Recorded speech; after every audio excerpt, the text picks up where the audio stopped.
are some really disturbing things about mirrors. And so as you're doing your morning ritual and thinking, yeah, I still got it, you better be careful because they might steal your soul. Oh,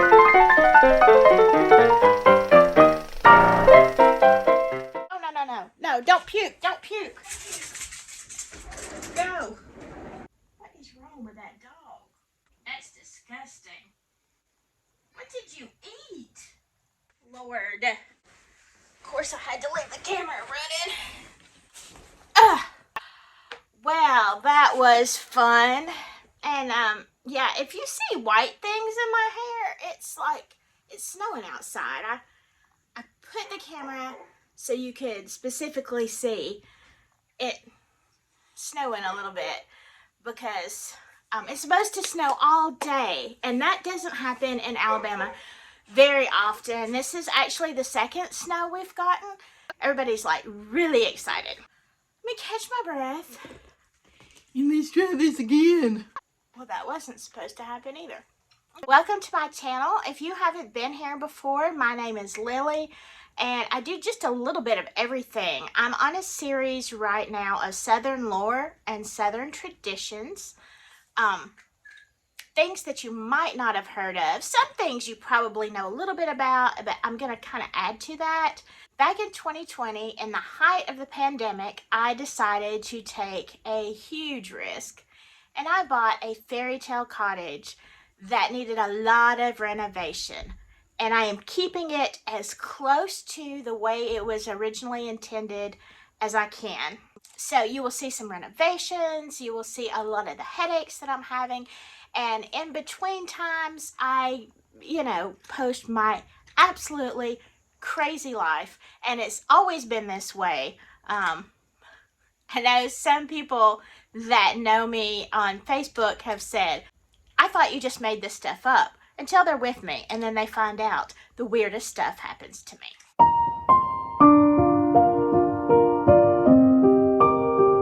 Let's talk about mirrors. Now, some of these traditions and some of this folklore may also go up north in some other places, because I think a lot of this stuff actually started back in Ireland. Every time I was researching and trying to find, where this started, it all came from over there. You have the African culture and the American culture and, the roots everywhere else, and it all kind of mishmashed into a lot of crazy things that people believe. So let's start. Did you grab a cup of tea? You know you gotta have one. All right, so a lot of times in the South, along with the haint blue on the porches and the bottle trees, if you missed those two videos, I will link them below. We're going back to the front porch because that's where everything seems to start around here. A lot of times you will see a mirror on the front porch in one of your favorite little southern towns, and there is a reason for that. They believed that, once again, they are like just preoccupied with haints and spirits and furies. That's a demon. Yeah, they really thought they were just trying to climb in their house every which way. So a lot of times they would put a mirror on the front porch because they believed that the devil would see his reflection as he's trying to enter in, and, being vain that he is, of course, that's one of the 7 deadly sins, he would just be so fascinated with himself that he would just stare at it all night long and then forget to go in your house, and then by morning, poof, he had to leave. So if the bottles weren't enough and the blue on the ceiling, then, you could catch a fury or the devil staring at himself. So nowadays, I guess you just put a big old video camera up there and actually nobody would come in. Everybody would just be taking selfies. Another belief that people had was that a baby should not see himself or herself in a mirror before the age of 6 months. Now, I don't really know what 6 months had to do with it, but apparently if they saw themselves, it was a foreboding that they would pass away before the end of the year. So that's really creepy, like really creepy. I showed all my kids themselves in the mirror when they were babies, and here they are, grown adults, still here. I think that's a myth. We can put that one to rest. This is a more fun one. If you sleep with a mirror underneath your head, under your pillow, then you will dream and see your future husband. I mean, that is if the glass doesn't like break and poke you in the back of the head, which might be a better alternative anyway. I'm just saying. So I know that in a lot of movies, especially ones like Forrest Gump and things that take place in the South, you will see that when someone passes away, they cover the mirrors. I remember that in Fried Green Tomatoes, which I love, love, love that movie, and the book is fantastic as well. But the first thing they do is cover the mirrors, and there are a lot of things about mirrors and spirits. So let's unpack this. So here is the thing. They believed that spirits could get trapped in the mirror. So as your soul is leaving your body, it gets attracted to its reflection and it goes in the mirror and it gets stuck. I mean, I guess they're just checking to see, do I look okay for the afterlife? I mean, I'm not going to lie. I would probably want to check out my hair and whatnot, but they immediately covered the mirrors, and they also flung open the windows so the soul could go straight out the window, not get distracted by the mirror, and go into the afterlife. Now, I mean, I guess, they're thinking spirits can't pass through walls. I don't know. Now, if you were an evil person, you wanted those mirrors uncovered. Because here's the thing, you already knew that you were going on the express bus straight to hell.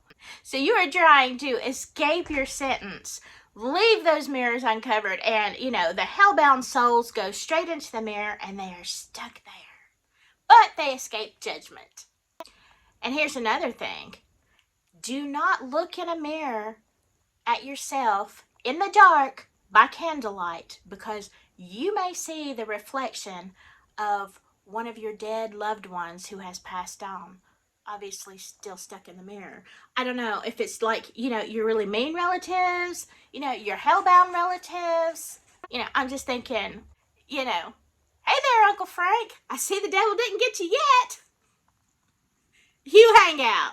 I don't know. I don't know, because then what if you thought your grandma was just like really precious and then she was one of those hellbound spirits, and then you're like, Granny, is that you?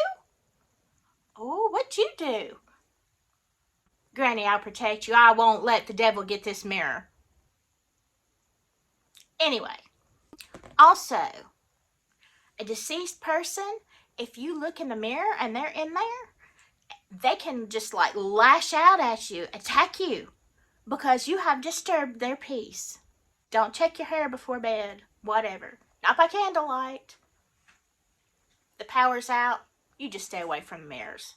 If someone is caught in a mirror and you break that mirror, it breaks their soul.